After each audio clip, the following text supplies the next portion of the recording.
Bé, bona tarda.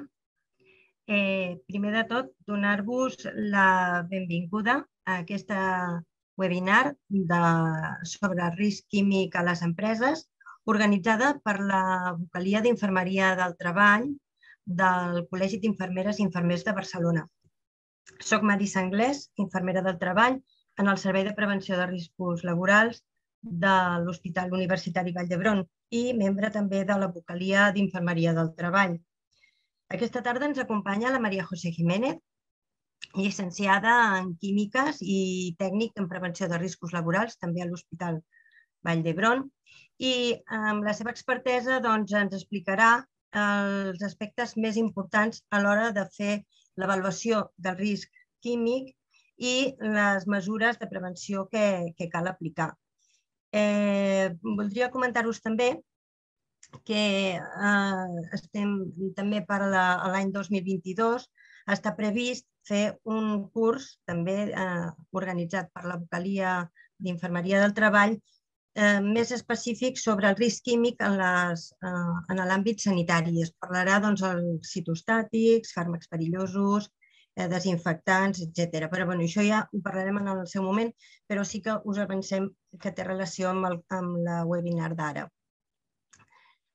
Recordar-vos que teniu aquí preguntes i respostes que podeu anar formulant els dubtes que tingueu i la María José, tant punt vagi passant d'un bloc a l'altre, anirà responent les preguntes que vagin sorgint. No vull prendre-li més temps, li passo la paraula i ens trobem dintre d'una estona. Espero que gaudiu de la webinar i que us agradi. Fins ara.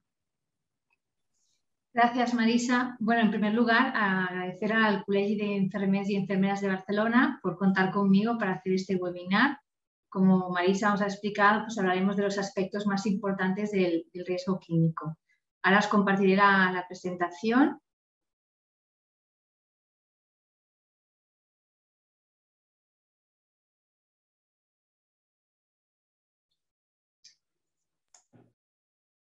Perfecta. Bueno, durante esta sesión de 1 horita y media, pues como ya he comentado, es sobre el riesgo químico en aspectos generales. Entonces hablaremos de equipos de protección individual, daños derivados del trabajo, sobre aspectos como ventilación, valores límite. Esta será un poco la estructura que seguiremos en esta sesión. Hablaremos sobre todo pues, aspectos principales y sobre todo esclarecer aquellos aspectos que son más importantes cuando hablamos del riesgo químico. Cuando hablamos del riesgo químico, podemos decir que lo tenemos presente en la mayoría de actividades. No únicamente lo tenemos que asociar a las empresas que manipulan grandes cantidades o reactivos muy peligrosos. Tenemos que decir que la mayoría de accidentes normalmente se generan con productos que no tienen una elevada peligrosidad, pero el hecho de utilizarlos y no ser conscientes o no darle importancia a sus peligros nos pueden originar muchos accidentes. Aquí tenemos un ejemplo de lo que es la lejía, es un desinfectante de uso común, pero como observamos aquí sus pictogramas, es muy corrosivo e irritante para las vías respiratorias. El hecho de utilizarlo de manera concentrada en lugares inadecuados, con poca ventilación o mezclarlo con otros productos químicos, por ejemplo, mezclar la lejía con el salfumán, nos genera una nube tóxica de cloro, ha originado y es foco de muchos accidentes. Como es durante la época de la pandemia, que se ha utilizado de manera masiva el tema de la lejía, ha originado muchos accidentes de intoxicaciones por inhalación de cloro. Otro ejemplo también los encontramos en los antisépticos de piel, que son muy comunes. En los antisépticos de piel, siempre decimos de base alcohólica, tenemos los que es el etanol. El etanol es un alcohol inflamable, lo podemos aplicar con una torunda haciendo una inmersión o bien haciendo una vaporización. Pero si nosotros sustituimos este antiséptico de piel por otro que contiene alcohol, pero es isopropanol, el isopropanol, además de ser inflamable, también es irritante para las vías respiratorias. Si lo utilizamos en un lugar pequeño con ventilación deficiente y encima lo utilizamos en forma de spray, también nos podemos encontrar problemas de irritaciones. Otro ejemplo es que ha sido en muchos centros sanitarios la sustitución del yodo por los antisépticos de base alcohólica porque se consideran que son más eficaces para hacer la antisepsia de la piel. Si nosotros sustituimos tal cual el antiséptico de piel, el yodo, por uno de base alcohólica, sin tener en cuenta en qué condiciones se va a utilizar, ha sucedido accidentes porque los antisépticos en base alcohólica son inflamables. Si lo utilizamos en presencia de un foco de ignición, como puede ser una llama, puede originar accidentes como un incendio. Entonces, para que veáis una serie de ejemplos que no son productos sumamente peligrosos, pero el hecho de desconocer los riesgos o en qué condiciones los vamos a utilizar, pues nos pueden originar accidentes importantes. Después de esa introducción, aclarar aspectos importantes a nivel de cuando nos referimos al riesgo químico. Un agente químico quiere decir cualquier sustancia que utilizamos en un entorno de trabajo. Exposición a un agente químico, ¿qué consideramos? Cuando tenemos presente en un entorno de trabajo un producto químico, pero este producto puede entrar en contacto con el trabajador. Luego más adelante observaremos las vías de entrada, pero es muy importante que cuando nos referimos a exposición de un agente químico, nos estamos refiriendo de que a más de tener este producto químico en el entorno de trabajo, se nos tiene que absorber por alguna de las vías, que puede ser la inhalatoria, la vía dérmica, la vía digestiva. Y cuando hablamos de riesgo químico, es la posibilidad de que un trabajador sufra un daño derivado de manipular un producto químico peligroso. Es muy importante diferenciar peligro, que es la capacidad que tiene una sustancia de generar un daño, como puede ser un disolvente, y lo tenemos que diferenciar del término de riesgo. Riesgo es la posibilidad de que se me genere o que se materialice este daño. Si nosotros tenemos un peligro en el entorno de trabajo, pero establecemos medidas de prevención y de protección, lo que vamos a conseguir es reducir o controlar este riesgo. Como ya veremos que en la mayoría de las empresas utilizamos algún tipo de producto químico. Puede ser a nivel de desinfectantes de superficies, a nivel de disolventes, pero siempre tenemos que trabajar con productos químicos. Cuando esto nosotros no podemos evitar, lo que tenemos que hacer es establecer aquellas medidas de control, aquellas medidas adecuadas para conseguir minimizar al máximo este riesgo. Cuando hablamos de riesgo químico, tenemos que diferenciar los riesgos asociados más a un aspecto de seguridad, que son aquellos riesgos que se me originan de manera inmediata y me generan un daño más relacionado con efectos agudos, que son aquellos que se materializan desde unos segundos a unos minutos, como puede ser un incendio y una explosión, una quemadura a nivel de ojos y de piel por contacto con sustancias corrosivas, o bien una asfixia, en caso de que tengamos un escape de un gas y me desplacen el oxígeno. Serían riesgos más asociados a la seguridad, que las medidas de actuación se observan porque enseguida materializan un daño. Y luego tenemos que diferenciar los riesgos asociados a la higiene, que hacen referencia a aquel deterioro de la salud por el hecho de estar expuesto a unas condiciones inadecuadas. En este caso, están más relacionados con los efectos crónicos, que se pueden observar desde unos días después de la exposición hasta pasado unos cuantos años. En este caso valoraremos, por un lado, qué sustancia tenemos en el entorno de trabajo, cuál es su peligrosidad, si es volátil, si tiene facilidad para pasar al ambiente, cómo lo utilizamos y también las medidas que tenemos en el entorno de trabajo, qué medidas de prevención tenemos, si lo utilizamos en un recipiente cerrado, si tenemos o lo trabajamos debajo de una campana de gases. Todos esos factores tenemos que valorar para tener en cuenta si me pueden originar a largo plazo un daño. Hemos introducido el concepto de daños derivados del trabajo. Como hemos comentado, los podemos tener los que son a corto plazo, que se observan de manera inmediata si fallan las medidas de seguridad, como puede ser un contacto con una sustancia corrosiva, me pueden originar pues, una quemadura a nivel de piel, ojos, un escape de un gas también puede originar daños y estaría más relacionado con el accidente de trabajo, que es aquel daño inmediato a consecuencia de realizar un trabajo. O bien podemos tener los efectos, que es lo más habitual al manipular productos químicos, a largo plazo y estaría más relacionado con las enfermedades profesionales. La definición es aquel deterioro lento y paulatino de la salud del trabajador a consecuencia de estar expuesto a unas condiciones inadecuadas en el entorno de trabajo. A largo plazo, el hecho de trabajar con un disolvente, con un reactivo, si no tenemos suficiente ventilación o si fallan las medidas de prevención, a largo plazo me pueden originar algún tipo de enfermedad relacionada con la falta con el asma o enfermedades respiratorias. Pero siempre serán observables a largo plazo. Y en este caso cuesta más concienciar a la hora de aplicar medidas de prevención porque no se observan los posibles daños. Como hemos comentado, para que un producto genere un daño, se nos tiene que, además de estar presente en el entorno de trabajo, se nos tiene que absorber en el organismo. Tenemos 4 vías de entrada. La más habitual en el entorno de trabajo sería la vía inhalatoria. Todos aquellos productos químicos que puedan pasar al ambiente, bien en forma de gas o vapor o en aerosol, bien sea sólido o líquido, nosotros los podemos inhalar. Luego dependerá del tamaño de la partícula, que se nos acumulan en diferentes zonas de la vía respiratoria o se nos acumulan en los alveolos o bien pueden pasar al corriente sanguíneo. Cuanta más pequeña sea la partícula, más posibilidad hay de que se nos penetre en la zona respiratoria. La vía inhalatoria será la vía principal en el entorno de trabajo. También tenemos la vía dérmica, que es la absorción a través de la piel. La piel constituye una barrera muy eficaz al paso de las sustancias químicas. Pero luego hay sustancias químicas que son solubles en agua o en grasas que se nos pueden absorber a través de la piel. Con lo que será importante que siempre que tengamos los reactivos utilicemos unos guantes para evitar el contacto dérmico. Otra vía, que no es la habitual en el entorno de trabajo, sería la vía digestiva y está sobre todo asociada a unas malas prácticas de trabajo, sobre todo relacionadas con higiene. El hecho de no lavarnos las manos o tener alimentos en el entorno de trabajo puede hacer que a la hora de irnos a comer tengamos una ingesta accidental o guardar reactivos en la zona donde tenemos alimentos puede hacer una contaminación cruzada. Con lo que siempre será muy importante que en las zonas donde manipulemos productos químicos mantengamos una buena higiene y limpieza.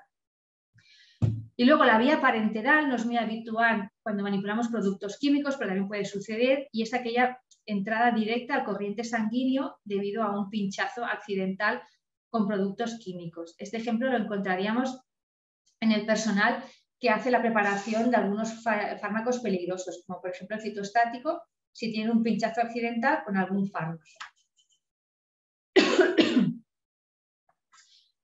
Hemos hablado de aspectos importantes cuando hablamos del riesgo químico y ahora nos tenemos que hacer referencia sobre qué normativa tenemos para regular la exposición de los trabajadores a productos químicos. En primer lugar, tenemos que hablar de la Ley de Prevención, que es la base que establece que los trabajadores tienen derecho a una protección eficaz en su puesto de trabajo. Esta ley es la base sobre la que después se regulan toda una serie de normativas más específicas.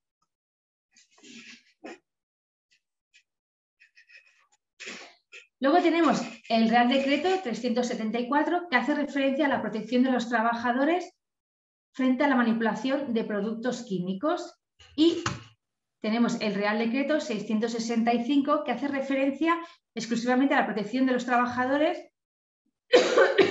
derivada de la manipulación de agentes cancerígenos y mutágenos. Tiene una normativa específica y ahora las veremos en más detalle. En primer lugar, hemos hablado de la Ley de Prevención de Riesgos Laborales. Como hemos comentado, su filosofía de actuación, su principal objetivo es el de proteger la seguridad y salud de los trabajadores. ¿Cómo propone ella? ¿Cómo tenemos que actuar? En primer lugar, sería evitar los riesgos. Si yo tengo un producto que es muy peligroso y hay una alternativa que hace la misma función, pero es poco peligroso, la primera opción sería evitar el riesgo.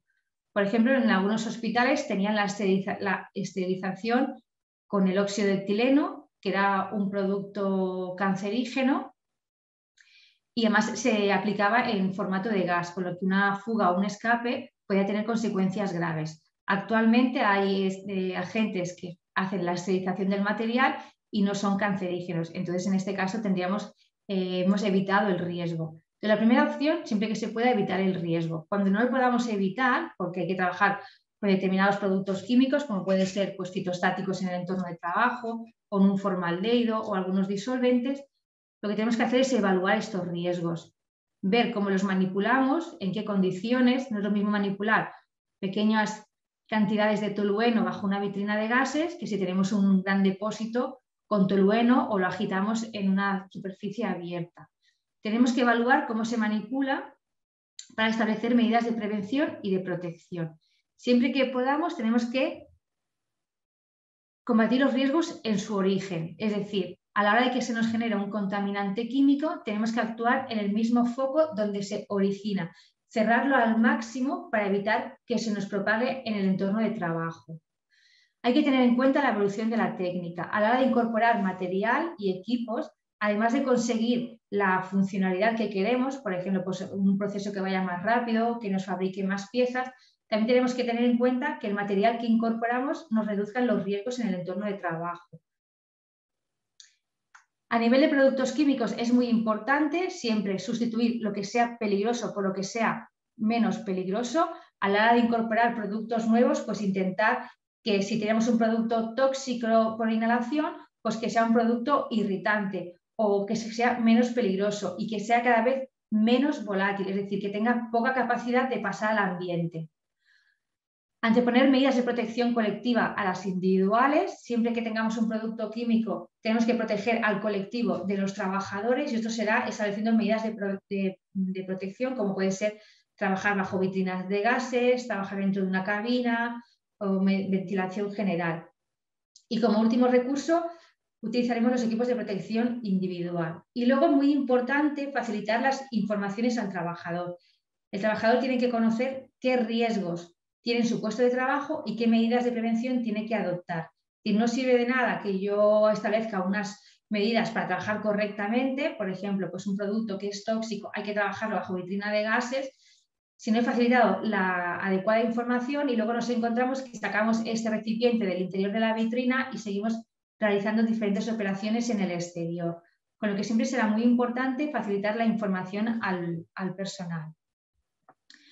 Hemos hablado de la ley de prevención, como he comentado, es la ley de prevención va a ser muy general y sobre ella se sientan toda la serie de normativas específicas.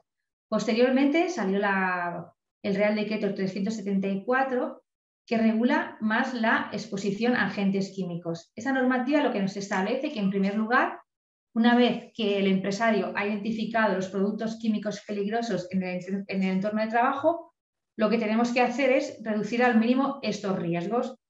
¿Cómo podemos actuar? Por ejemplo, pues si reducimos la cantidad de productos químicos en el entorno de trabajo, si reducimos el tiempo de exposición, en lugar de estar 8 horas, estamos 4 horas o estamos 2 horas. Cuando no podemos reducir estos riesgos, porque siempre hay que hacer alguna actividad con presencia de productos químicos peligrosos, lo que tenemos que hacer es identificarlos. Es muy importante la fase de identificación.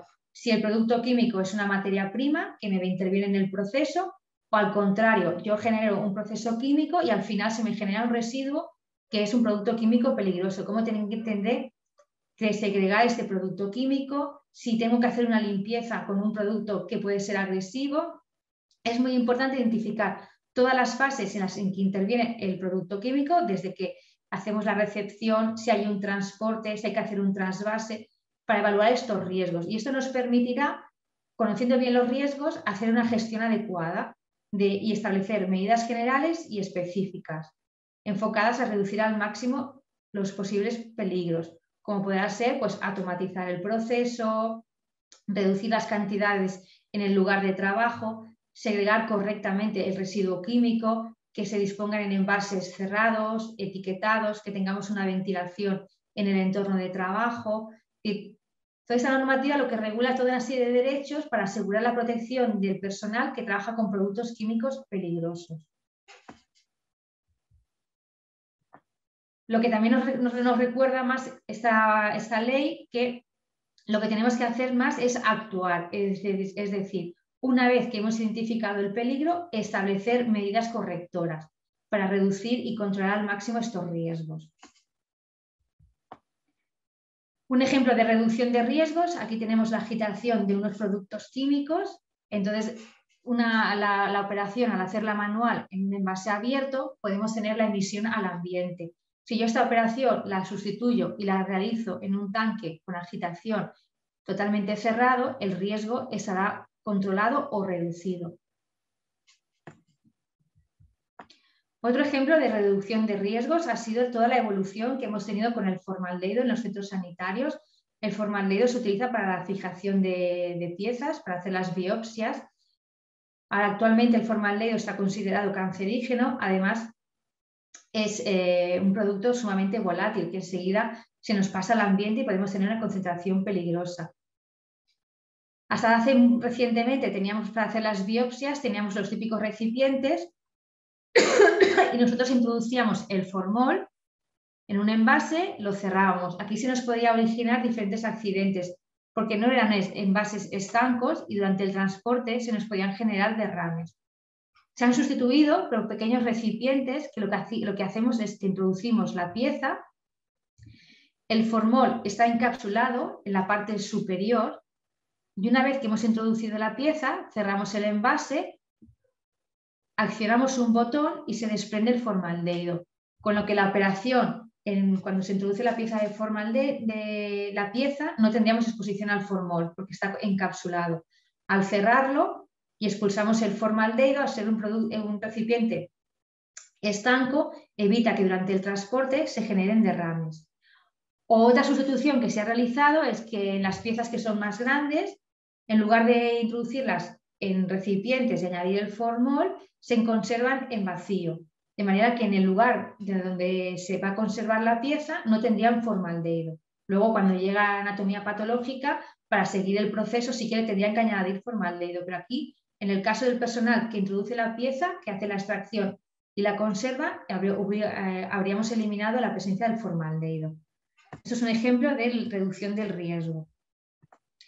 Y luego, como os he comentado, tenemos una normativa más específica para los agentes cancerígenos. Perdona que un poco de agua.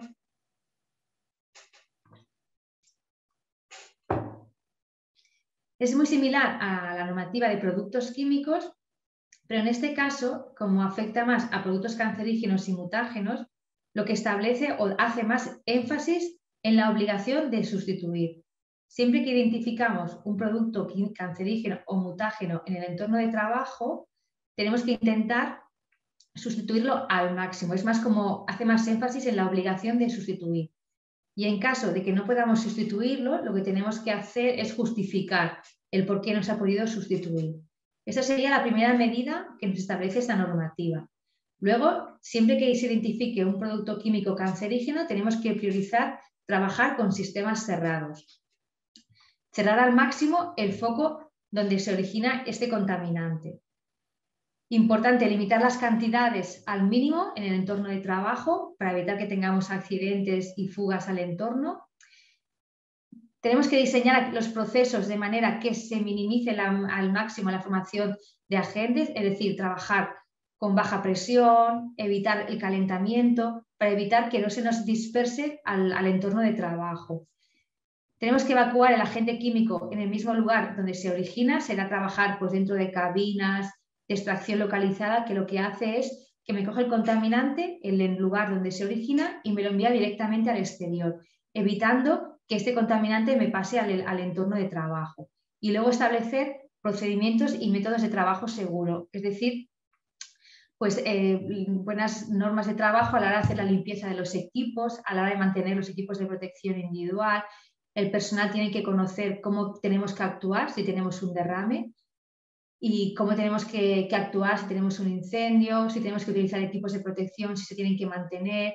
Es muy importante acompañar a todos estos procesos de trabajo de la información y formación del personal. Hasta aquí hemos resumido un poco lo que serían los conceptos más importantes. Hemos hablado del riesgo químico y luego hemos hablado de la normativa que hace referencia a la protección del personal, sobre todo derivada de la manipulación de productos químicos.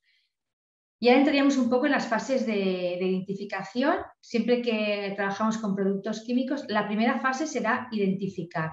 Tenemos que identificar la peligrosidad del reactivo, cuáles son sus características, conocer muy bien el entorno de trabajo, es decir, si el producto químico es una materia prima, si se me genera durante el proceso, si tengo que hacer algún transporte con esta sustancia, si tengo que hacer un trasvase, si tengo un almacenamiento en el entorno de trabajo.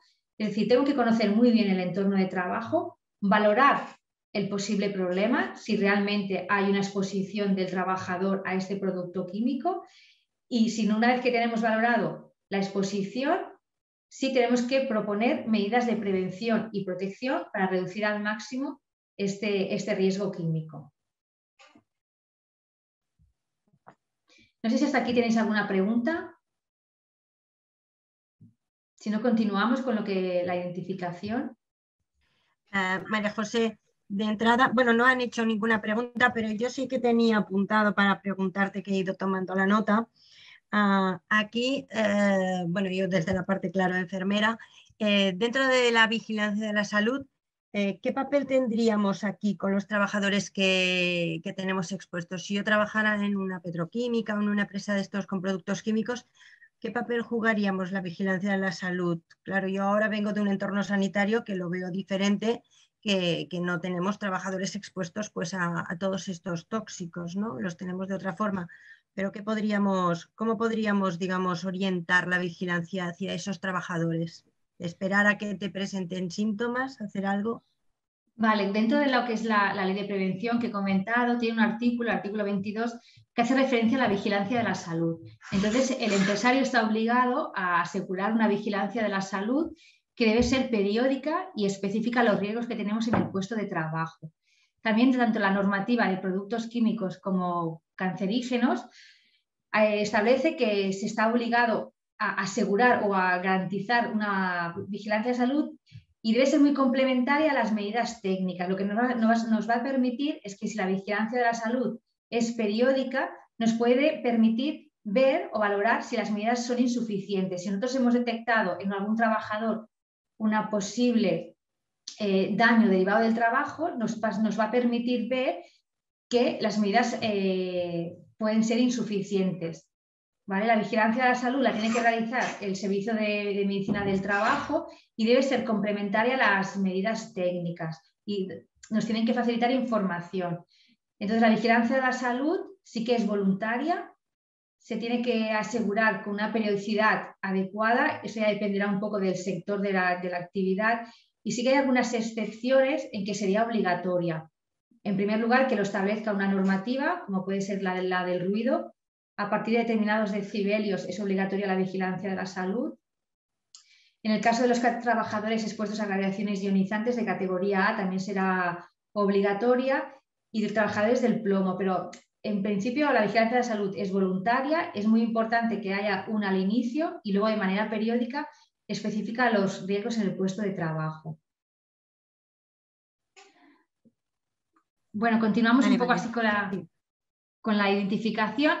Como he comentado, pues muy importante conocer el reactivo que tenemos en el entorno de trabajo. ¿Y cómo vamos a conocer los riesgos? En primer lugar, la primera información será la etiqueta. Es muy importante que todos los productos químicos que tenemos presente en el entorno de trabajo estén etiquetados, porque la etiqueta nos va a facilitar pues, conocer su peligrosidad. Aunque nosotros preparemos un reactivo químico en el puesto de trabajo, que tengamos que hacer una disolución, que hagamos un trasvase, siempre es importante mantener una etiqueta que como mínimo contenga el nombre del reactivo, el pictograma y las frases de riesgo.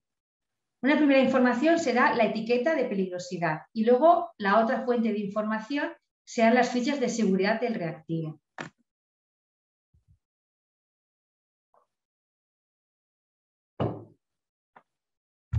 Ahora veremos un poco el significado de los pictogramas.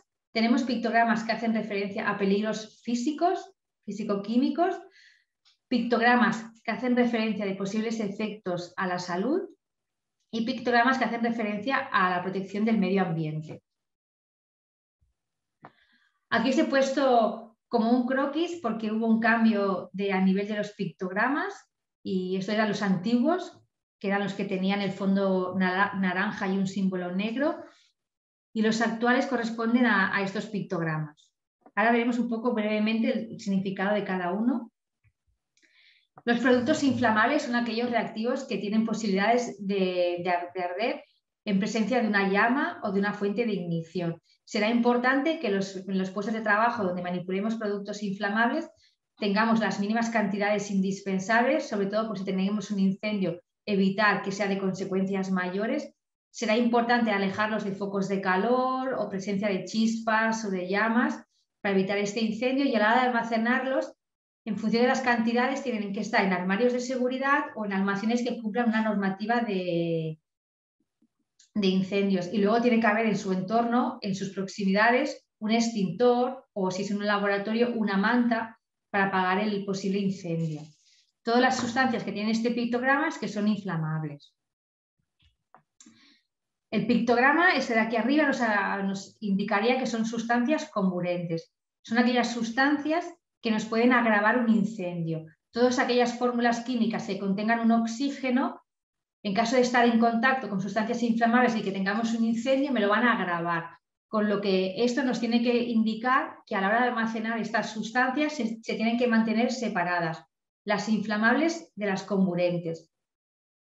Y luego este pictograma de aquí me indica que son gases a presión.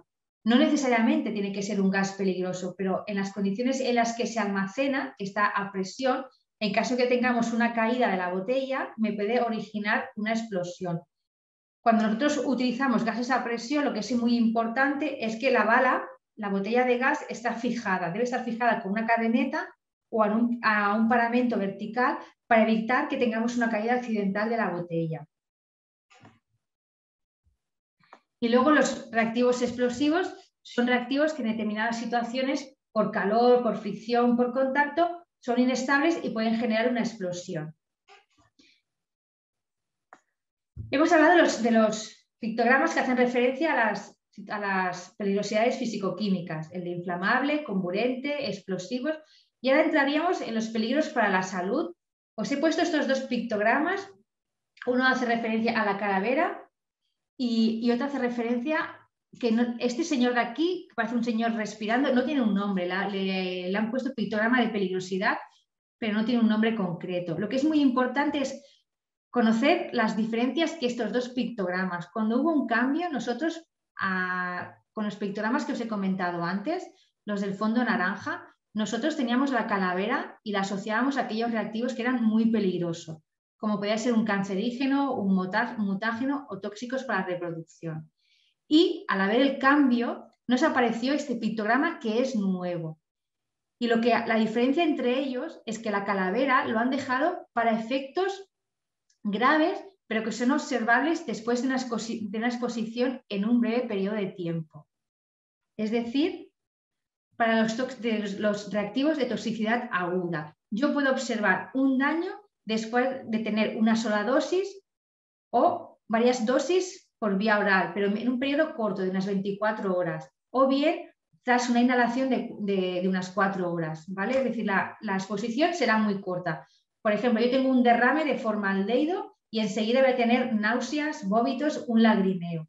O si tú ingieres un veneno, puedes tener consecuencias graves. Es decir, productos que tienen una peligrosidad y son observables en un breve periodo de tiempo.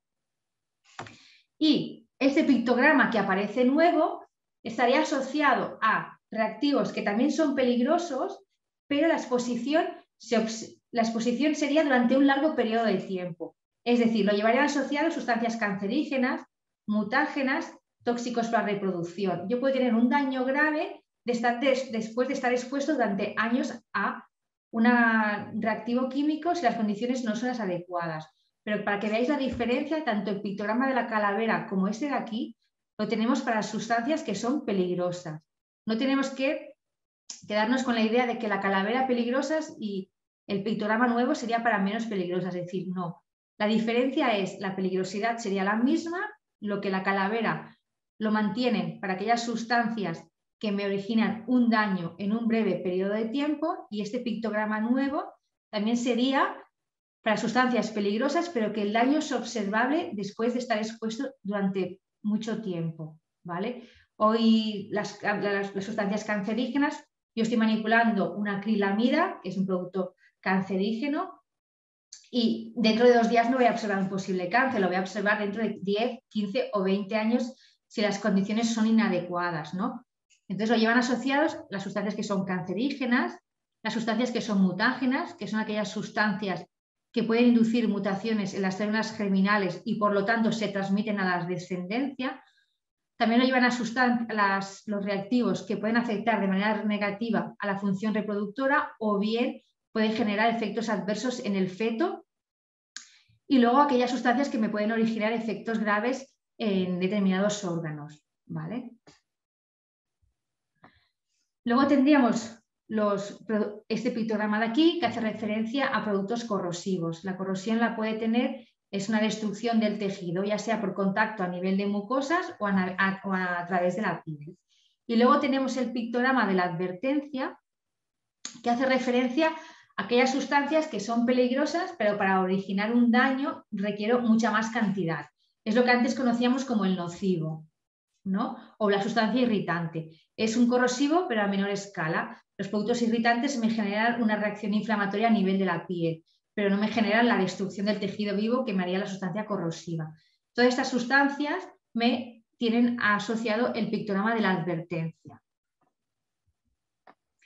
Un poco para que observéis, aquí un etiquetado, tendríamos que las sustancias cancerígenas de categoría 1A y 1B, que son aquellas que hay pruebas evidentes tanto en animales como en humanos, tendrían asociado el pictograma. La diferencia, y luego las categoría 2, que son aquellas sustancias sospechosas, se considera que son cancerígenas, pero no hay suficientes pruebas, no son evidentes, pero también llevaría asociado este pictograma. La diferencia es que una lleva la palabra de peligro, esto se puede observar en la etiqueta, y la otra la palabra de atención. Y luego nos acompaña toda una serie de frases de peligrosidad, como puede ser la H350 puede provocar cáncer o puede provocar efectos genéticos y puede perjudicar la fertilidad. En el caso de los sospechosos, llevarían estas frases de riesgo que indican puede provocar cáncer, puede provocar defectos genéticos o puede afectar la fertilidad. En la primera columna tendríamos los que hay pruebas evidentes y en la segunda los que son sospechosos. Una vez que hemos hablado de los pictogramas, entraríamos en la etiqueta. Como ya os he comentado, la etiqueta me va a informar de la peligrosidad del reactivo.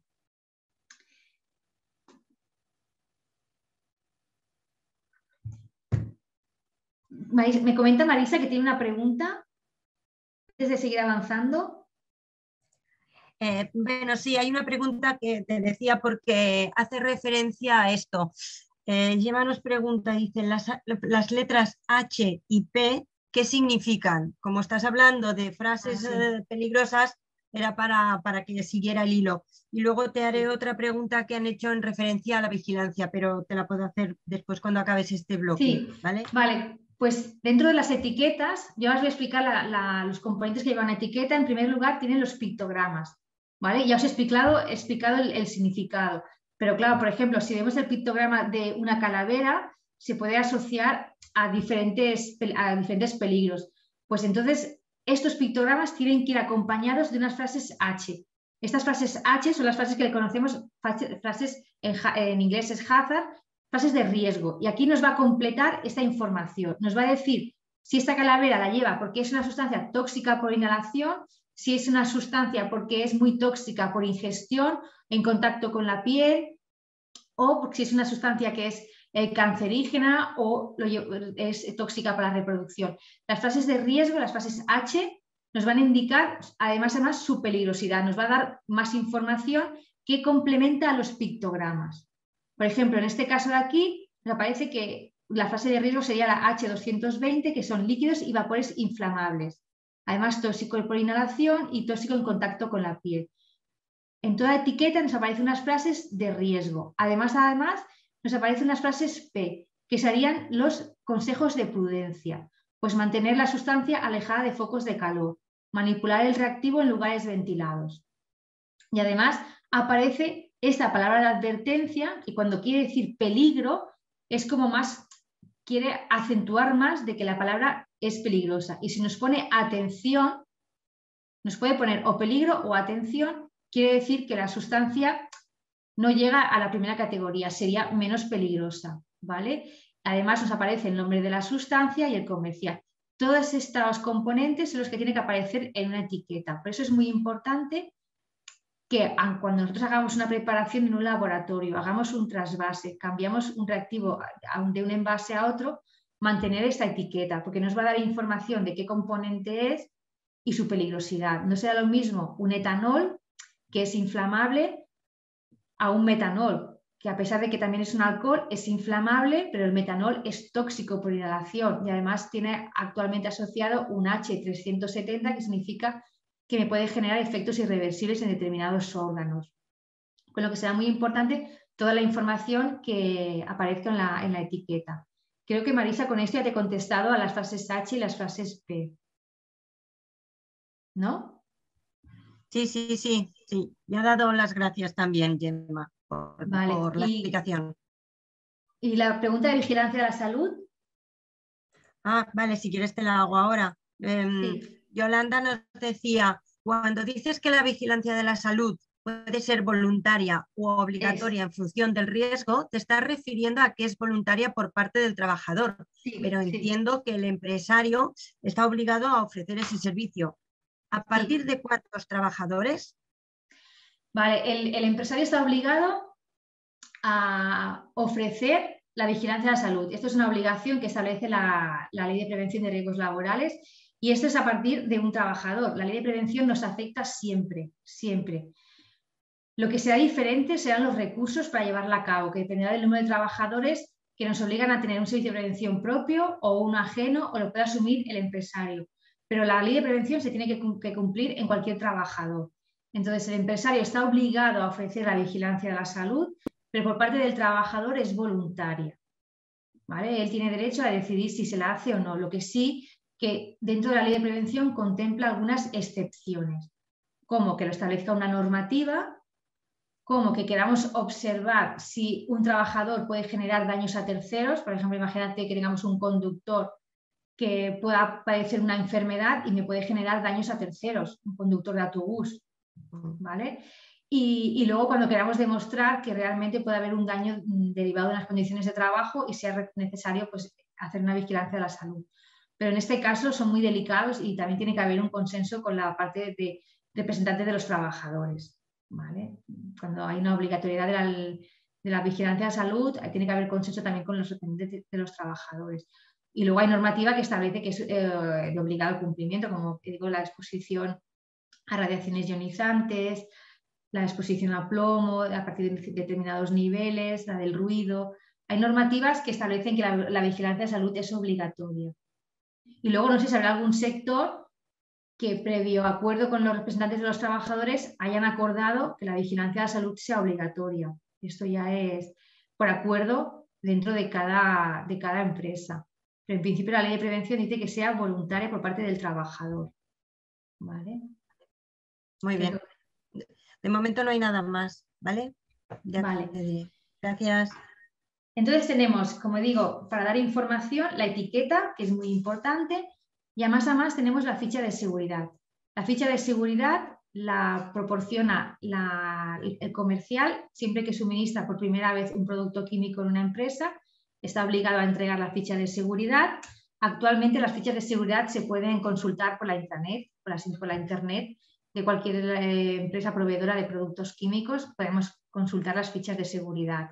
Y nos dan la información de la etiqueta, pero más ampliada. Nos va a decir cómo lo tenemos que manipular, se tiene que manipular en lugar ventilado, bajo campana de gases, cómo tenemos que actuar en caso de que tengamos un derrame, qué equipos de protección individual son los recomendados, cómo se tiene que almacenar, cómo tenemos que actuar en caso de primeros auxilios. En caso de que tengamos un incendio, podemos poner un extintor de CO2, puede ser de agua, cómo se tienen que segregar los residuos, toda la información que tenemos en la etiqueta, pues ampliada y complementada estarían las fichas de datos de seguridad. Lo que es importante es que los trabajadores sepan consultar y sepan encontrar esta ficha de seguridad, ¿no? Como digo, actualmente, antes sí que teníamos en el laboratorio donde manipulábamos los reactivos, teníamos una carpeta con fichas de seguridad. Ahora ya las podemos consultar por la intranet y es fácil acceder a ellas. ¿Vale? Bueno, pues hasta ahora hemos hablado un poco de la importancia de identificar. Identificamos el producto químico peligroso y nos encontramos en un entorno de trabajo que tenemos un producto químico. ¿Cómo tenemos que evaluarlo? cómo tenemos que valorar si hay un riesgo o no y si las medidas de prevención son las adecuadas o no. Lo primero que tenemos que hacer es recoger al máximo la información, ¿vale? Identificar la sustancia química y ver en qué condiciones lo vamos a manipular. No será lo mismo trabajar con microlitros de clorometano que si trabajamos en un tanque abierto y encima tenemos que calentar y tenemos que agitar. Entonces, tenemos que disponer de toda esta información y con esta información haremos una estimación. Si tenemos unas pequeñas cantidades, tenemos medidas de control, podemos considerar que el riesgo es aceptable. Lo que tendremos que hacer son controles periódicos para hacer un seguimiento de las medidas de control, para ver que no tengamos accidentes o que todo se mantiene igual.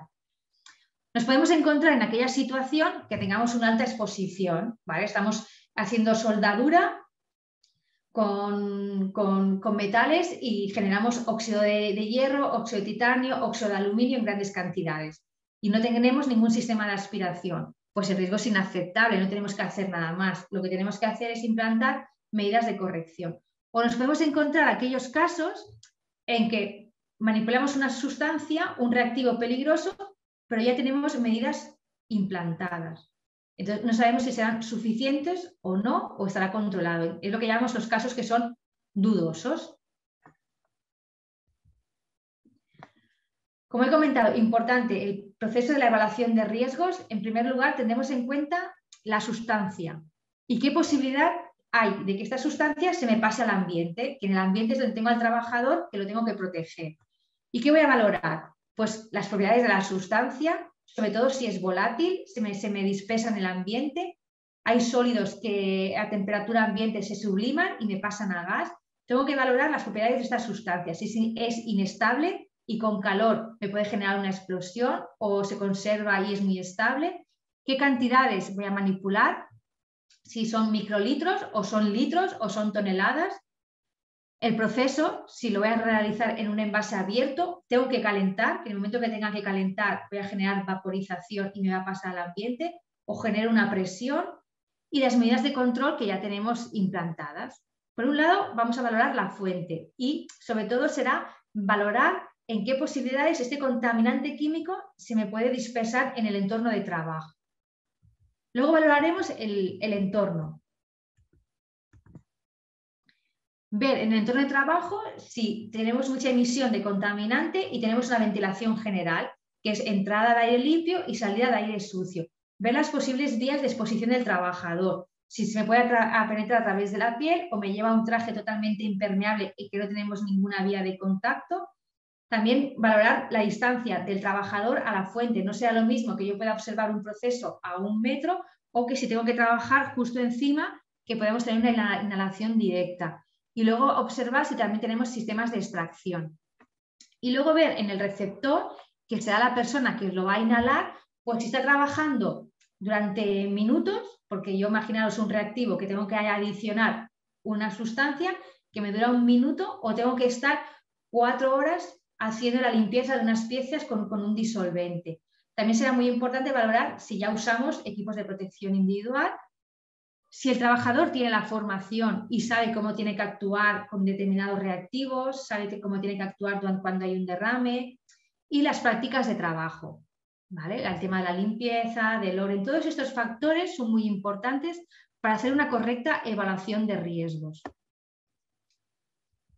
Aquí os pongo unos ejemplos de los factores que tenemos que valorar. No será lo mismo un proceso manual de serrar, que se me puede generar una partícula gorda, contra más gorda, a menos de 1 metro se me va a depositar en el suelo, que si generamos unos procesos mecánicos en los que se me origina una dispersión de partículas en el entorno, o pintado con una pistola aerográfica que lleva una presión que me rompe la partícula en piezas muy pequeñitas, ¿no? Contra más pequeñitas sean las partículas, más dispersión tenemos en el ambiente y más posibilidades tenemos de que se inhale esta sustancia. Además, también tenemos que tener en cuenta el foco donde se origina el contaminante químico, pero también el entorno de trabajo. Si yo tengo vamos a pintar una pieza, yo la puedo colocar dentro de una cabina, el señor fuera y estamos pintando. Podríamos decir que el foco está controlado. Pero si no, luego en el entorno de trabajo nos encontramos botes de pintura abiertos, que hemos limpiado con papeles y los hemos dejado en el entorno de trabajo y nos están emanando contaminante químico. Todos estos factores también van a contribuir a que en el entorno de trabajo tengamos una presencia de contaminante químico. Y luego también será muy importante lo que os he comentado. Aquí tenemos la imagen de cuando hacemos la disección de piezas que están fijadas en formol. Para observar bien el tejido nos tenemos que poner muy cerca. Pues esto también va a contribuir a que tengamos más exposición que si realizamos la operación a 1 metro de distancia. Todos estos factores nos van a ayudar a hacer una correcta evaluación de riesgos. Otro ejemplo, aquí tenemos un ejemplo de un laboratorio de anatomía patológica donde hacen el tallado de las piezas fijadas con formol. Como os he comentado que es un producto cancerígeno y muy volátil, se trabaja bajo una campana de extracción. Pero claro, si luego en el entorno de trabajo dejamos muchos botes, si no están bien cerrados o tenemos pequeños escapes, como el formaldehído es muy volátil, tiene mucha posibilidad de pasar al ambiente. Entonces, en el entorno de trabajo ya tendremos una contaminación de base. Otro ejemplo que os he comentado, aquí es de la operación de un pintado con una pistola. El señor lleva una máscara de filtración, además se hace bajo una extracción localizada, pero luego nos encontramos que en el entorno de trabajo tenemos todos estos botes y esta contaminación residual del ambiente, que son factores que también tendremos que evaluar a la hora de hacer la evaluación de riesgos. O nos podemos encontrar a que ya tenemos medidas de prevención implantadas, pero son ineficaces. Por ejemplo, el primer ejemplo de aquí sería un baño con disolventes orgánicos. En la parte superior tenemos una campana de extracción, pero el recorrido de lo que sería el gas contaminante pasa justo por la zona respiratoria del trabajador, con lo que esta campana sería totalmente ineficaz, porque este señor, tal como está la ubicación, me está subiendo los vapores por la zona de respiración. O una zona de oficina donde es importante que tengamos una ventilación general, pero por donde me entra está al lado de la salida, con la que en el puesto de trabajo no tenemos renovación de aire. Otro señor que está trabajando bajo campana de extracción, ¿vale? Y también la impulsión obliga a que pase justo la salida por la zona de respiración del operario. Con lo que podemos encontrarnos situaciones en que tengamos medidas implantadas, pero no sean eficaces. Algunos ejemplos para que veáis cómo actuamos. Aquí aplicamos en una oficina un disolvente orgánico. En principio la exposición estaría controlada, ¿no? Os decimos que el riesgo es aceptable y no habría que hacer ninguna actuación más. También nos podemos encontrar, como os he dicho, pues hacemos el tallado con una esmoladora de lo que puede ser un material que se desprenden partículas, por ejemplo, polvo de sílice, que actualmente está considerado cancerígeno. Aquí tiene una alta exposición, no hace falta valorar nada más. Lo que hay que hacer es implantar medidas correctoras para reducir esta exposición. Nos podemos encontrar pues, las piezas conservadas en formol, que tenemos que hacer el tallado y lo realizamos debajo de una vitrina de gases. ¿El riesgo está controlada? Bueno, en principio sí, pero como el formaldehído es un cancerígeno, podemos decir que la exposición es baja, pero no lo podemos asegurar, ¿no? Entonces, en este caso, cuando tenemos estas evaluaciones que el resultado puede ser dudoso, lo que tenemos que hacer es complementarla. ¿Cómo? Haciendo unas posibles mediciones en el ambiente. Tomamos diferentes filtros, sistemas de muestreo, hacemos una medición ambiental y cuantificamos qué cantidad puede inhalar el trabajador. Y con esta cantidad que hemos encontrado en el entorno de trabajo, lo comparamos con valores límites ambientales, que son valores de referencia. Se publican anualmente por el Ministerio de Seguridad y Salud y entonces lo que nos establece son valores de referencia, son concentraciones máximas. De manera que si yo hago una medición en un entorno de trabajo de manera que sea representativa de las condiciones de trabajo y estoy por debajo de este valor límite, puedo asegurar que el trabajador no va a sufrir daños derivados del trabajo y que las medidas implantadas son adecuadas. Además de estos valores límites ambientales, que lo que me hacen es me valora la exposición por inhalación, tenemos los valores límite biológicos. También hacen referencia a concentraciones de un contaminante químico, pero en este caso lo medimos en un medio biológico del trabajador, como puede ser aire exhalado, en orina, en sangre, y lo que me van a establecer es ver la exposición global del trabajador. Ya no únicamente vamos a ver la vía inhalatoria, sino también si tenemos otra vía de penetración, como puede ser a través de la piel. El objetivo de este control biológico es para complementar la evaluación ambiental, ¿vale? Y también nos van a permitir comprobar la eficacia de los equipos de protección individual. Si el equipo de protección individual es suficiente para evitar la absorción por la vía dérmica y nos permiten observar o detectar otras posibles vías de entrada, además de la inhalatoria. No hay muchos reactivos que tengan valores límites biológicos, hay unos 50, ¿vale? Y son complementarios al control ambiental. Y nunca se tienen que utilizar para establecer si una situación de riesgo o no. Y tampoco se tiene que utilizar que en caso de que detectemos que hay un trabajador que supera estos valores límites para decidir si está enfermo o va a tener una enfermedad. Como digo, son valores que complementan a la valoración ambiental y son complementarios. Y lo que me van a contribuir es como una ayuda para detectar si las medidas implantadas son suficientes o no. Pero yo no intento identificar enfermedades, daños, sino yo ver, lo que quiero valorar es si mis condiciones de trabajo son suficientes o tengo que implantar más medidas. Hemos hablado de la identificación del producto químico peligroso, hemos hablado del proceso de la evaluación de riesgos, que es muy importante porque es la información que tenemos para realmente conocer si las medidas son suficientes o no, y tenemos que incorporar más medidas porque el objetivo final es el de controlar los riesgos, pero también tenemos que hablar del personal que tengamos con determinada sensibilidad o que sean más vulnerables o que sean especialmente sensibles a determinados riesgos. Dentro de la ley de prevención, en el artículo, esperad que voy a encender la luz que se me ha hecho de noche.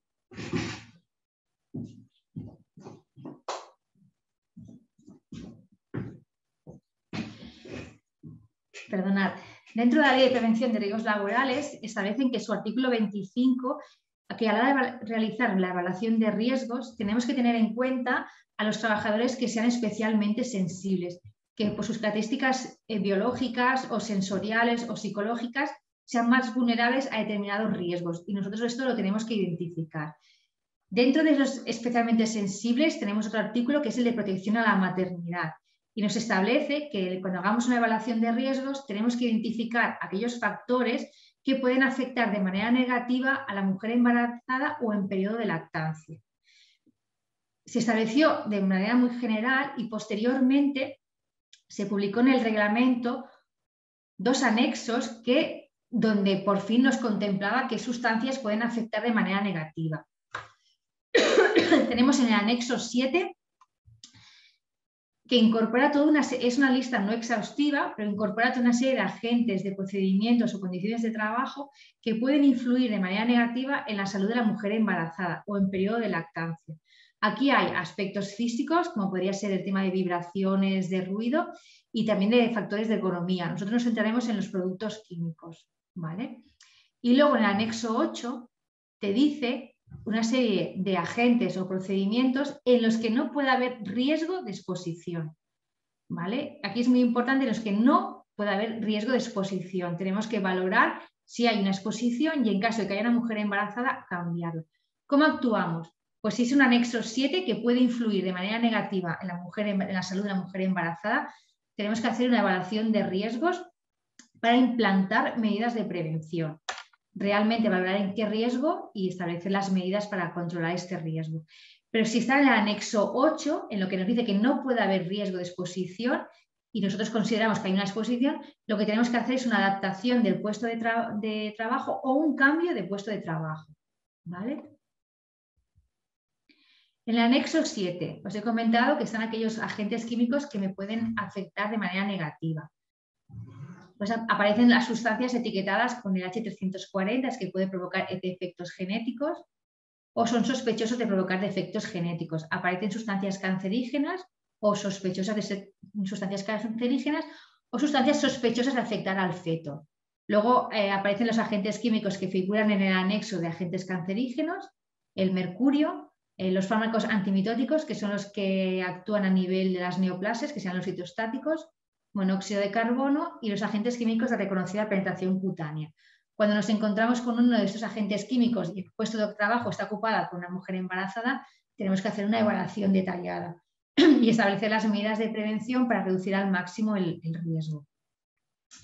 Cuando nos encontramos en el anexo 8, son aquellos agentes en los que no puede haber riesgo de exposición, ¿vale? Y entonces están aquellas sustancias etiquetadas con el H360 que puede perjudicar la fertilidad o dañar al feto, y son sustancias etiquetadas como cancerígenos y mutágenos de categoría 1 y 1B, que serían aquellas que hay pruebas evidentes en humanos y en animales. El tema del plomo o aquellas sustancias etiquetadas con el H362, que quiere decir que perjudica a los niños alimentados por la leche materna, es decir, que la sustancia se puede absorber por leche materna, ¿vale? Entonces, ¿cómo actuamos? En primer lugar, como os he comentado, pues identificamos la sustancia en el entorno de trabajo y lo podemos suprimir, podemos eliminar el contaminante químico. Pues sí, se puede. Imaginaos un proceso que tenemos un decapado de piezas con disolvente y en lugar de hacerlo así con un disolvente, pues se hace con un proceso físico, ¿no? Pues de rayar. Si lo podemos eliminar, esa sería siempre la mejor opción. ¿Que no te podemos eliminar el riesgo? Pues lo que tenemos que hacer es adaptar el puesto. Imaginaos que estamos en una planta de un hospital donde administramos fitostáticos, que son productos cancerígenos. Tenemos una mujer embarazada, como es una planta de hospitalización y no se administra con mucha frecuencia fitostáticos, sí, lo puede hacer una compañera, tendríamos adaptado el puesto de trabajo o adaptar el tiempo de exposición. Cuando no lo podemos eliminar, la segunda opción es adaptar el puesto de trabajo. En este caso, el ejemplo que os he explicado, ¿se puede adaptar? Pues sí, porque en lugar de administrar ella el fitostático, lo haría una compañera, lo tendríamos adaptado. Que no lo podemos adaptar, porque imaginaos que es un hospital de día, que la frecuencia de administración es continua, no podemos adaptar el puesto de trabajo. Lo que tenemos que hacer es cambiarla de puesto de trabajo, cambiarla a un puesto que esté exenta de riesgos de cara al embarazo. Si no lo podemos cambiar de puesto de trabajo, pues lo que tenemos que hacer es suspensión sería la baja por riesgo durante el embarazo. Eso sería la actuación en caso de situación de riesgo por embarazo. Hemos explicado hasta aquí un poco lo que es el proceso de evaluación y la identificación. No sé si tenéis algunas preguntas. Ahora entraríamos a lo que serían las medidas de prevención. Sí, bueno, hay una pregunta que han hecho antes. La Elena nos dice, cuando hablabas de las sustancias cancerígenas, perdón, pero si se manipulan sustancias cancerígenas, mutágenas, puntos suspensivos, son anexo 1 y la VS, la vigilancia de la salud, es obligatoria. ¿Cuándo están indicados los BEIS, los indicadores biológicos?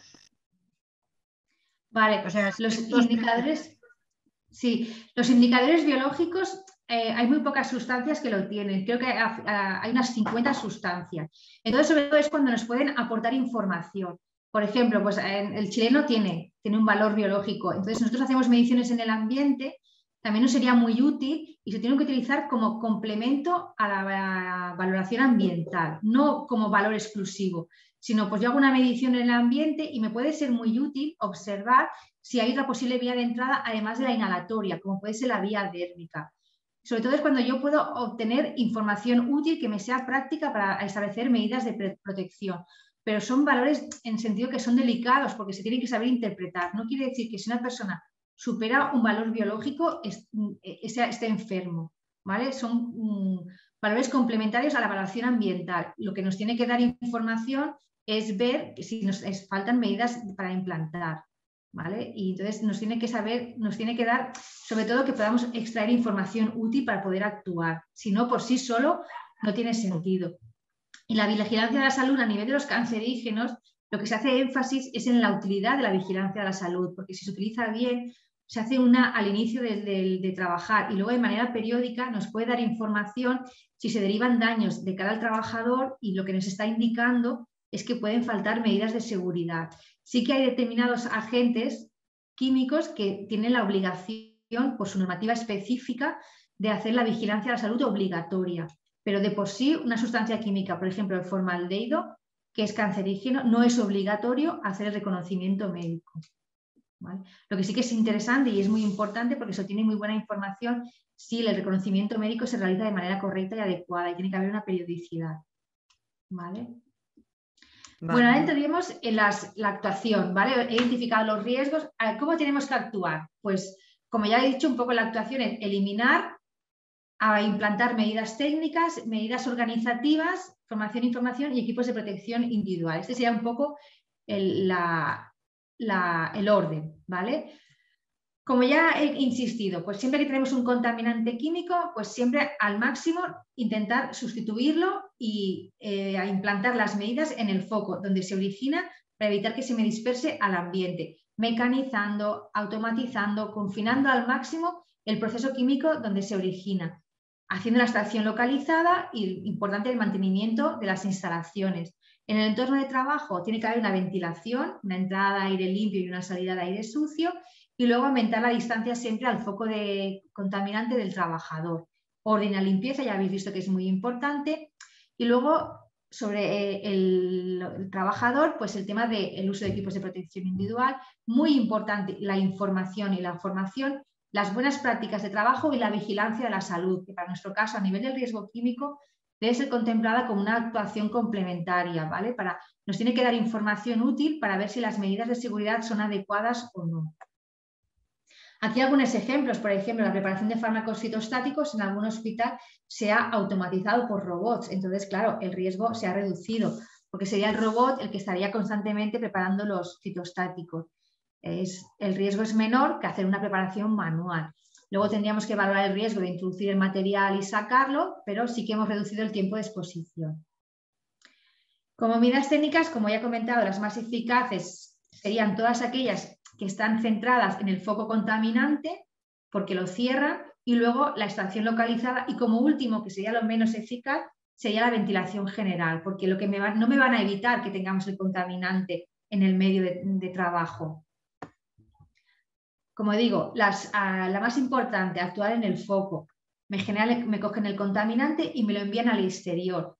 Me van a evitar que tengamos presencia de este contaminante químico en el entorno de trabajo. Evitamos la dispersión. Luego, las actuaciones que hagamos en el medio, como puede ser una ventilación, lo que me van a permitir es reducir la concentración, pero no me hará evitar totalmente la exposición. Por eso están recomendadas para aquellos productos que no son muy peligrosos. Cuando son muy peligrosos tenemos que recurrir a una extracción localizada. Y en aquellos entornos de trabajo que podemos tener una contaminación residual, pues será muy importante la ventilación general. Y luego, como último recurso, los equipos de protección individual. Importante destacar las buenas prácticas de trabajo. Como ya he comentado, pues conocer muy bien la peligrosidad del agente químico, no beber, comer, disponer alimentos en el entorno donde tengamos presencia de productos químicos, lavarse las manos con frecuencia al quitarse los guantes, al salir del trabajo, al ir a comer, y luego usar los guantes de protección para evitar contactos directos.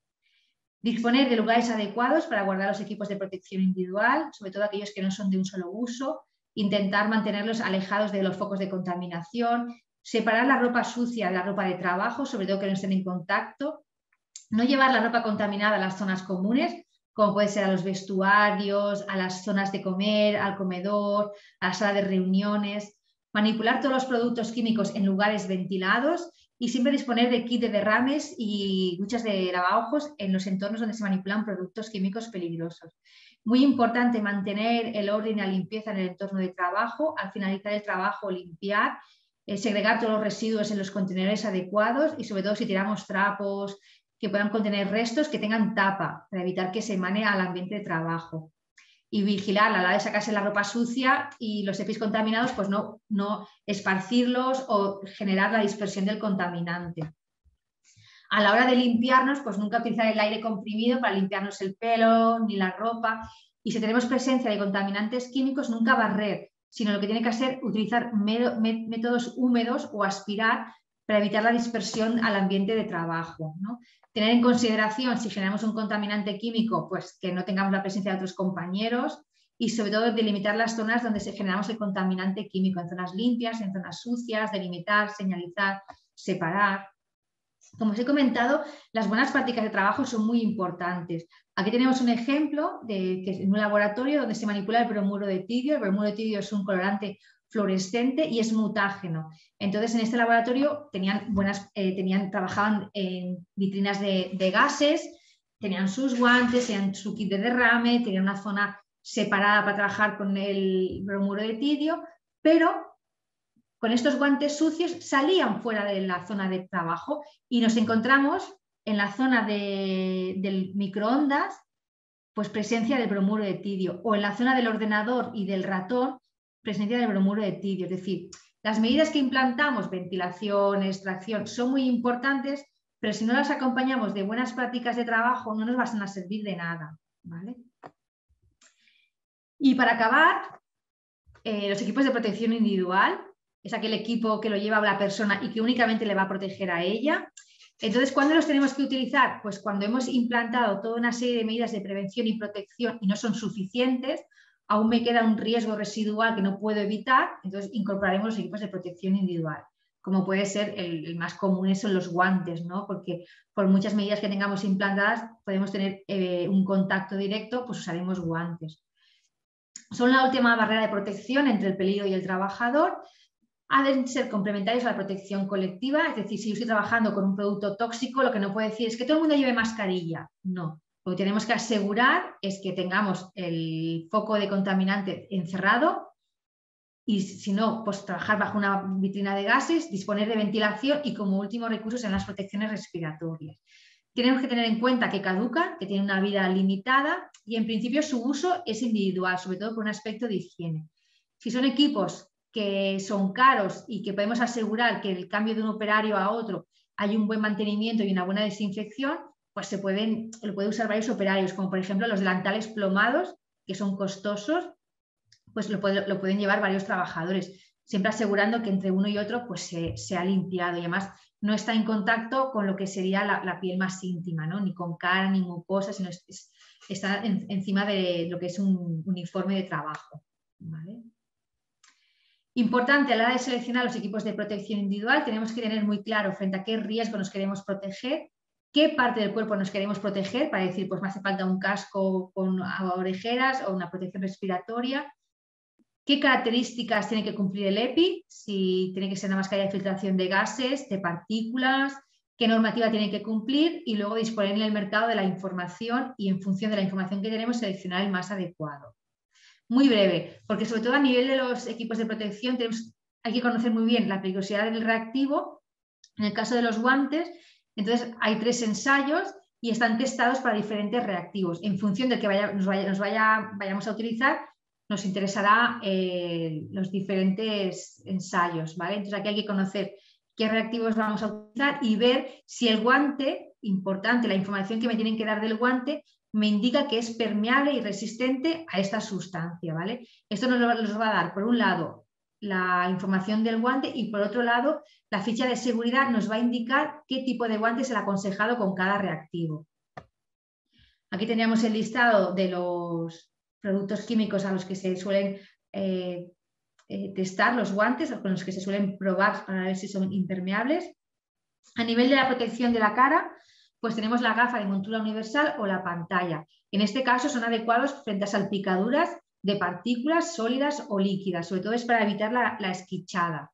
Y luego tenemos las gafas de montura integral y sobre todo nos van a proteger porque son más cerradas y más estancas cuando tengamos en el ambiente la dispersión de aerosoles, vapores o gases. Nos va a interesar que la gafa sea totalmente cerrada. Y luego tenemos las mascarillas de protección respiratoria. Podemos tener las que son de un cuerpo solo, que toda la mascarilla tenemos el filtro y no se puede separar, que son las autofiltrantes. Estas mascarillas pues las tenemos específicas para gases y vapores o bien para partículas sólidas y líquidas, que serán las FP1, FP2 y FP3. Se diferencia en su eficacia de filtración. Y luego tenemos aquellas mascarillas que ya es una parte es desmontable, que tenemos un adaptador facial y los filtros. Y cuando los filtros caducan o han llegado al final de su vida útil, se sustituyen, pero la pantalla la mantenemos, ¿vale? Y entonces lo que nos será muy importante es ver, porque los filtros dependen de cada sustancia química. No, hay filtros universales que sirven para todos, pero hay filtros específicos. Entonces tenemos que ver el filtro que me asegure una protección frente a la sustancia química. Como digo, en la ficha de seguridad nos va a indicar el filtro, si tenemos que utilizar filtración respiratoria, el tipo de filtro que tenemos que llevar y luego cuando nosotros compremos el equipo de protección, comprobar que sea adecuado para ese contaminante químico. Muy importante llevar correctamente ajustada la mascarilla de protección, porque si no nos sirve de nada. Esto lo hemos comprobado ahora con el COVID, que se ha insistido en que tiene que ir bien ajustada la mascarilla. A nivel de equipo de protección de la ropa de protección, pues ya será un poco específico. Si queremos de cuerpo entero o si queremos parcial, manguitos o delantales. Y si queremos frente a gases o vapores o partículas sólidas o líquidas. Entonces hay diferente normativa que tenemos que adaptarnos a adecuar en función de nuestro proceso el tipo de normativa que tiene que cumplir el traje de protección. ¿Vale? Pero sobre todo lo más importante de los equipos de protección individual es que tenemos que conocer frente a qué riesgo nos protege. Porque nosotros nos hemos encontrado, por ejemplo, para el tema del COVID, han salido imágenes que había gente que llevaba una máscara de vapores. O para el tema del COVID, que la gente llevaba una máscara con la válvula de exhalación. Con lo que es muy importante conocer frente a qué riesgo nos queremos proteger y frente a qué tareas.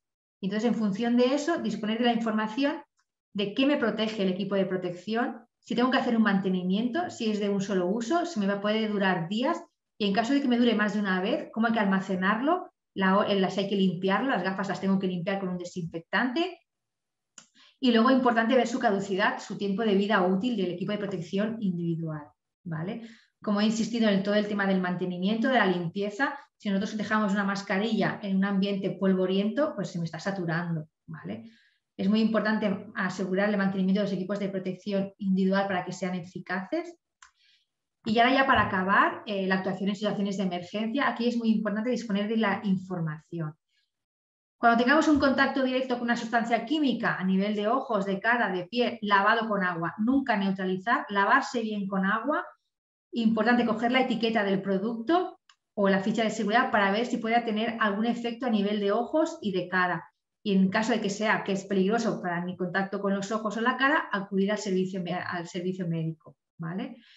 En caso de incendio, pues aquí seguir un poco las instrucciones del centro donde trabajemos. Cuando observamos un incendio, lo más importante siempre es dar el aviso, siempre dar la alarma, bien mediante un pulsador o llamando por teléfono.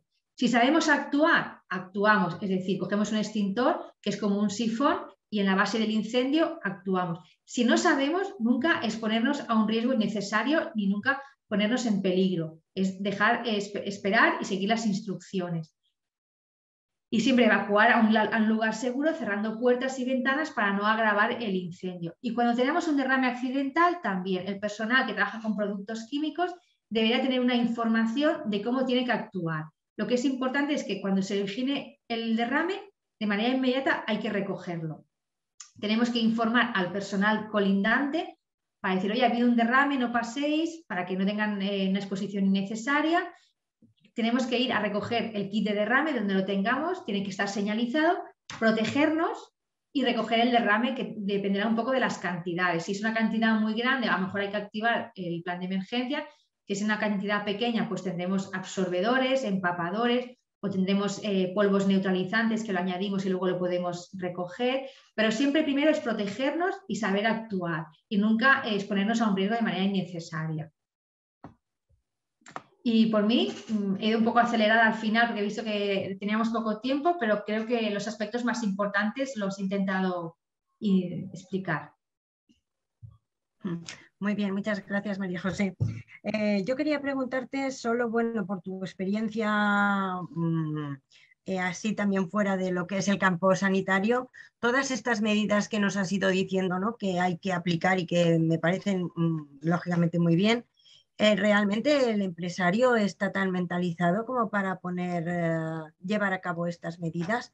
Sobre todo, claro, cuando has dicho las embarazadas y todo esto, claro, nosotros acostumbrados a tener embarazadas en el hospital o en primaria o en un ámbito sanitario, pues lo ves diferente, ¿no? Pero realmente, claro, es chocante que haya embarazadas en una industria y demás y que no puedan estar expuestas a químicos. ¿Cómo lo gestionas tú, un empresario? Por tu experiencia y así.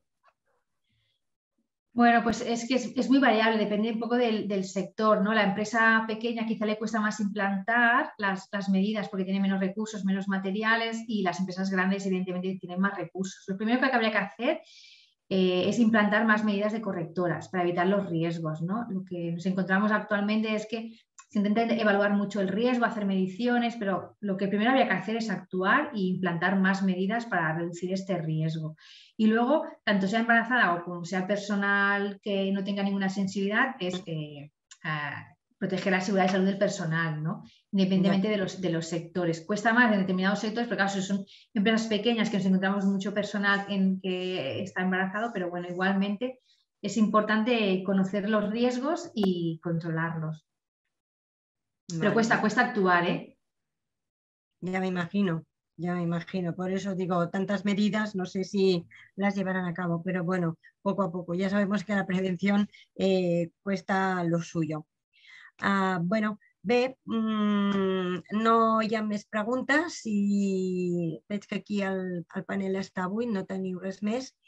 Agrair-vos la vostra presència i recordar-vos el que us deia al començament també, de que en el 2022 doncs, tenim programat també un curs més específic pel risc químic en l'àmbit sanitari. Ja us informarem també en el seu moment i esperem comptar amb la vostra presència. I també desitgem que hàgiu gaudit de tot aquest coneixement que ens ha fet la María José. Espera que veo aquí, no, creí que había una pregunta, María José, pero no. Ponen muchas gracias. La Miriam dice muchas gracias, molt ben explicat. Te comunico que, bueno, que te dan muchas gracias y que se lo han pasado muy bien. Que lo sepas. ¿Vale? Es que bueno, como me ha salido ella mal porque quizá al final he ido un poquito más rápida porque pensaba que me iba a faltar tiempo y pensaba que iba a haber más preguntas y entonces quizá en la parte final he ido un poco más rápida, pero bueno, sobre todo a los equipos de protección individual es que depende mucho del reactivo que vayamos a utilizar y las condiciones. Lo que es importante recordar siempre la información del personal, ¿no? Antes de usar un equipo de protección, conocer frente a qué nos protege y cómo hay que actuar. Y luego a nivel de emergencias, en caso de incendio, en caso de derrame, pues también conocer antes de incorporarnos a un puesto de trabajo donde tenemos un reactivo químico, pues tener localizado el kit de derrame, si hay un empapador, si hay polvos, cómo tenemos que actuar, si hay que activar el plan de emergencia, si hay que avisar, hay una alarma, hay una sirena, un poco es la información previa debería existir antes de incorporarnos en un puesto de trabajo donde haya reactivos químicos. Muy bien, muy bien. Muchas gràcies. Bé, doncs, si no tenim res més, aquí finalitzem la trobada i bé, que pugueu doncs, aplicar moltes de les coses que ens ha dit la María José. Doncs fins una altra. Moltes gràcies a tots. Gracias a vosotros. Gracias. Adiós. Nos vemos.